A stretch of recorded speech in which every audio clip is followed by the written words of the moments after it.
Good morning. आज मैं आपको मुग़ल चित्रकला के आगे के पार्ट का अध्ययन कराने जा रही हूँ। हमने पिछले वीडियो में जहांगीरकालीन मुग़ल चित्र शैली को पढ़ रहे थे। आज मैं आपको मुग़ल कालीन चित्र शैली की जहांगीरकालीन चित्रकला के आगे का अध्ययन करवाने जा रही हूँ। जैसा कि मैंने पिछले वीडियो में आपको बताया था कि जहांगीर का चित्रकला के प्रति अनन्य प्रेम था।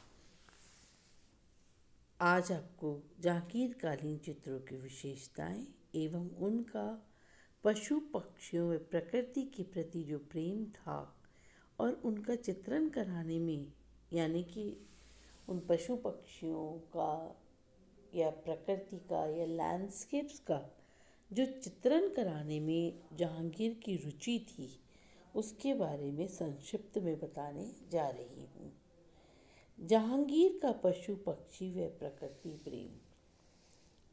जहांगीर पशु पक्षियों के चित्र बनवाने का बड़ा शौकीन था।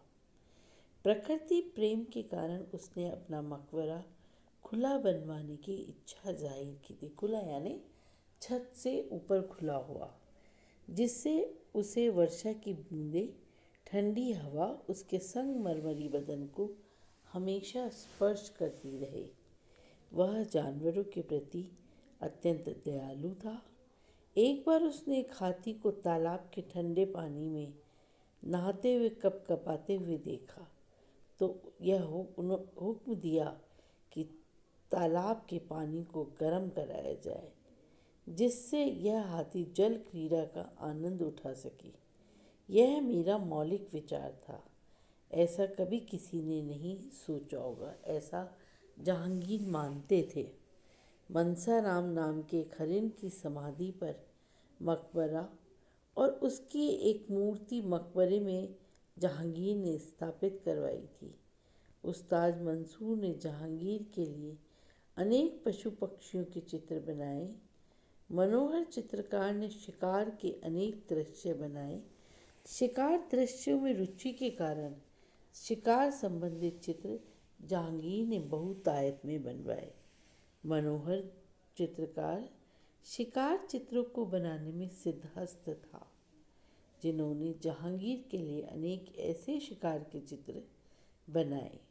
शेर का शिकार करते हुए जहांगीर कालीन एक प्रसिद्ध चित्र है। इसकी एक प्रति मॉस्को में और दूसरी ऑक्सफोर्ड के संग्रहालय में संग्रहित है। जहांगीर कालीन चित्रों की विशेषताएं। जहांगीर कालीन चित्रों में कुछ विशेषताएं तो अकबर कालीन ही थी, लेकिन कुछ अन्य विशेषताओं का बढ़ावा या इजाफा हमें जहांगीर के चित्रों में देखने को मिलता है। इस समय की चित्रकारी ईरानी प्रभाव से पूर्णतया मुक्त हो चुकी थी। वास्तु व पहाड़ियों, वृक्षों के तने व पशु तथा बादलों के अंकन में भारतीय प्रभाव आ गया था। ऐसी चित्र रचना जहांगीर के प्रकृति उपासक होने के कारण ही संभव हो सकी है। चित्रों में अधिक स्वाभाविकता आ गई थी। पक्षियों का स्वाभाविक चित्रण हुआ है। यह आधुनिक तकनीक से खींची हुई रंगीन फोटो से प्रतीत होते हैं। यानी जो चित्र जहांगीर काल में बने पशुओं के, पक्षियों के, वो ऐसे लगते हैं देखने में जैसे फोटो खींच कर ही रख दी गई हो। पक्षियों के पंख भी एकदम स्वाभाविक दिखाई देते हैं। चित्रों में रेखाएं कोमल व महीन है।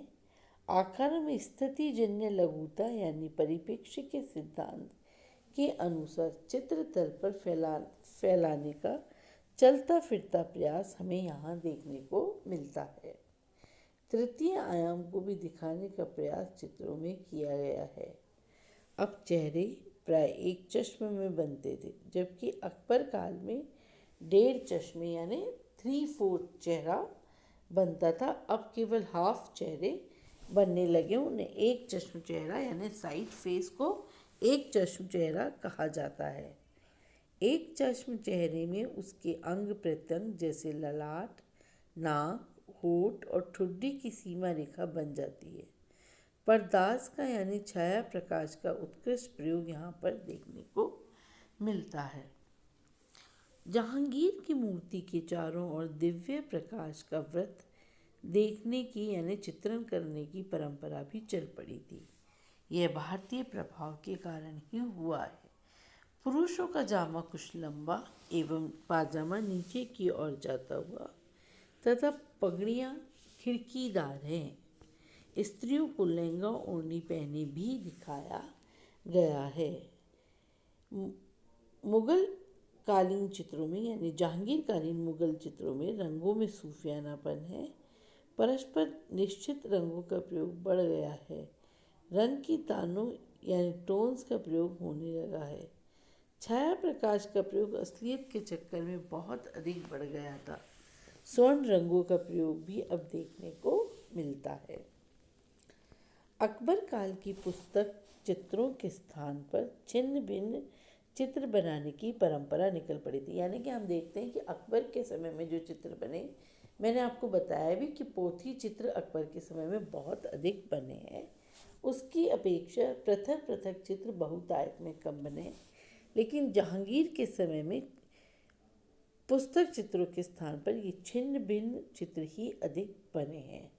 अकबर के चित्र एक गहरे कागज़ या कपड़े पे बनते थे, जबकि अब वसली पर चित्र बनने लगे थे। वसली भी एक प्रकार का कागज़ होता है जिनमें पतले पतले कई कागज़ चिपकाकर एक मोटा कागज़ तैयार किया जाता है। उसको बाकायदा गुटाई करी जाती है, उसको चिकना करा जाता है गुटाई कर करके, जिससे कि वो चित्रण योग्य हो सके।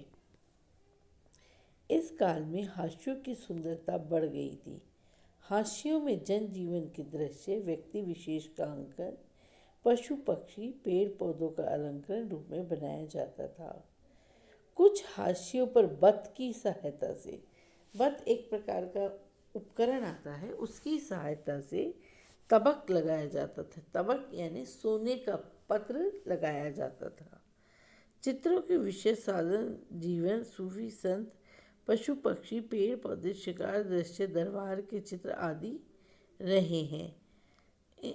जहांगीर की संत से भेंट वाले चित्रों की अधिकता है, उनमें सौंदर्य अधिक उभर कर आया है, जबकि इसी प्रकार के अकबरकालीन संत वाले चित्रों में उन्मुक्तता तथा सौंदर्य के स्थान पर विषय का मात्र अंकन रहा है।